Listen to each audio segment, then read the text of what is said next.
There is nothing sweeter in rugby than crossing the whitewash, the adrenaline, the roar of the crowd, the glory. But there is a golden rule in the sport. Never celebrate too early. Put the ball down. From an English legend failing to score, to a Scottish legend's biggest fail. Here are 12 reasons you never celebrate too early. Let's start with the undisputed king of the list.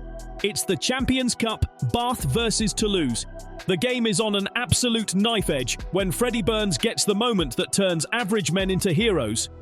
He is straight through the gap, signing autographs and pointing to the crowd. He has won the game for Bath. He has it in the bag. He had the time, the space, and the confidence. But if you look at the highlights, you can pinpoint the moment his soul left his body. That is brutal. Save the celebrations for that. The lesson here? Don't blow kisses until the points are on the board. But while Freddie was just feeling himself, this next guy was trying to be an NFL superstar. We move to the Bledisloe Cup, the biggest rivalry in the Southern Hemisphere. The All Blacks usually dominate, and number 13, Reiko Ioane, is a try-scoring machine. They bust the line. There are so many All Blacks, they could pick who wants to score. But Ioane was looking for that highlight reel. It was supposed to look cool, effortless, but instead, he loses it on the try line. No try. He's lost it. Even Fozzie was shocked. Rieko tried to be smooth, but at least he didn't do it in the Six Nations. Scotland finally has the opportunity. They can bury Ireland, and with Hogg as the best fullbacks produced in the Northern Hemisphere, you'd expect at least him to be professional. Not today. Diving in desperately to make the tackles, but they're going to run out of numbers. There's nobody near him. He just needs to place the ball. He was just trying to put it down and he let it go. Gravity had other plans. The ball just slips out of his hand like a bar of wet soap. But even worse is how he just celebrated with his team, hugging and smiling. Imagine the awkwardness, the conversations in the locker room. It is the ultimate nightmare for any player. To look back on and in. But hey, it happens to the best of them. However, this next guy, he wasn't the best. He was just arrogant. We are going back into the archives for this one. London Irish versus Wasps. But the Irish have one legend hidden in their ranks. He is a legend of Argentine rugby, a tough guy, a beast, and a man that you don't want to walk into in a dark alley. But on this day, he turned into a circus act. And the world and the ball falls out of his hands there. They find the gap, make the break. He runs the length of the field, and the crowd is going wild. He was wide open, but instead of dotting it down, a swan dive, a crazy moment of showboating. That is incredible. Le Guizamon. I bet even his teammates didn't know what to say. Like, bro, really? But sometimes it's not about the dive. It's about the premature celebration, as this English captain found out. 1995 was a crazy year. The Springboks won the World Cup, but back in England, they were having some fun with the Middlesex Sevens. Hunter's there too. The England captain and legend Will Carling was among them. But today, he forgot how to play rugby. Carling is bound to take on Simon Hunter. Carling going. Chased all the way by Hunter, but that Carling... Clean break. No one in front of him. It's another superb... He just had to put the ball down. But I guess when you're the English captain, it doesn't matter, right? He's held up by Woodhouse. Hunter's there too.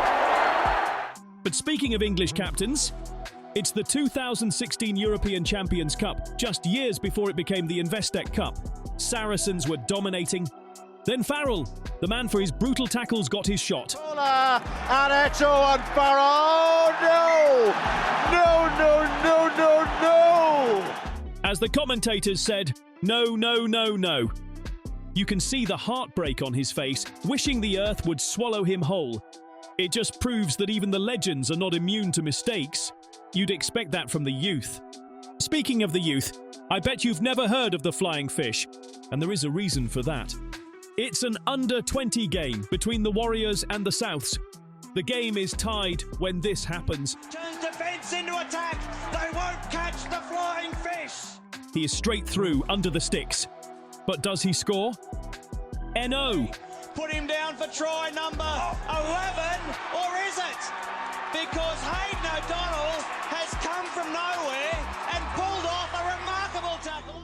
A moment to take it all in, and boom, tackled. The NRL for a player. At least it didn't happen in a quarter-final like good old Willie. Willie is a tricky player. Some days he is great. Some days you wish he weren't playing. Like in the quarter-finals against Leinster. Qui jouera en bleu, ses couleurs habituelles, les Wasps en blanc, ils ont plus l'habitude d'avoir du noir et de l'or. It was gonna be a tight game, a match where every point mattered. But Willie just wanted some airtime. Ah, le Roux, Bill, le Roux, j'avais bien fait de vous en parler. Clean break. All he needed to do was just score the try. But this is not your average fullback. This is a World Cup winner. Parce qu'ils sont là, les bonhommes, et ils viennent marquer cet essai. Du coup, Monsieur Owens a pris le ballon qui avait été posé sur le tee. He took to the air, and when the landing came unstuck, so did the ball. No try. But it is not only the players. Sometimes teams take it a little too far. It's the final game of the 2002 Tri-Nations, the Wallabies versus the Springboks. Who is suffering. The All Blacks already wrapped it up, but this wasn't going to be a dead rubber. Australia launched the comeback. They tied the score at 26-all when this happened. Stat couldn't get. This is George Smith in space. George Smith, has he the pace to go all the way? Polster gets back, stays on his feet. That looks like it's Brendan Cannon who's got in for the try. Just look at the Wallabies celebrating. But the Springboks were far from done. Straight through the gap. Springboks win! While Gregan was celebrating, South Africa was scheming. Took the pressure, put the 2 points on the board. South Africa won. Like the Irish in the 2011 Six Nations. The Roses came into the 2011 Six Nations as favourites. They cooked everyone. France. And touches down. And England have the dreams. Wales. So that. Even Scotland. Well, as these replays are being shown, Toby Flood is. Everyone was talking about an England Grand Slam, but they still had to face the Irish. It goes. O'Driscoll's in to score for Ireland. With every passing moment, the Grand Slam slipped away, and while Ireland didn't win the Six Nations, they made a statement. England could still win the RBS Six Nations Championship. But even the Irish have made this error. I'm talking about 1991. Ireland versus Australia, Lansdowne Road, Rugby World Cup. Oh my word, what a superb try by David Campese. The game was on an absolute knife edge when Hamilton did the unthinkable. Yes! It was a moment of absolute brilliance. Even the crowd invaded the stadium. Breakaway try by Gordon Hamilton. But yes, there is always a but. This happened. Little to Campese, going for his hat-trick. Tackle short, liners in there. A single moment of Aussie brilliance and the final score, 18-19 Australia. But nothing is as bad as this next moment. It's the 2014 Hong Kong Sevens, Japan versus Italy. The Brave Blossoms have the game wrapped up, but their ego overshadows their skill. Boasting, celebrating. It looked easy. He only has to place the ball. An absolute blunder. A crazy fumble. Even the commentator signed for the player. It just proves that you never celebrate before the points are on the board. But some players tend to ruin their careers, whether it's drugs or even a legend abusing those around him. If you want to find out who, check out this next video and make sure you like and subscribe. See you in the next one.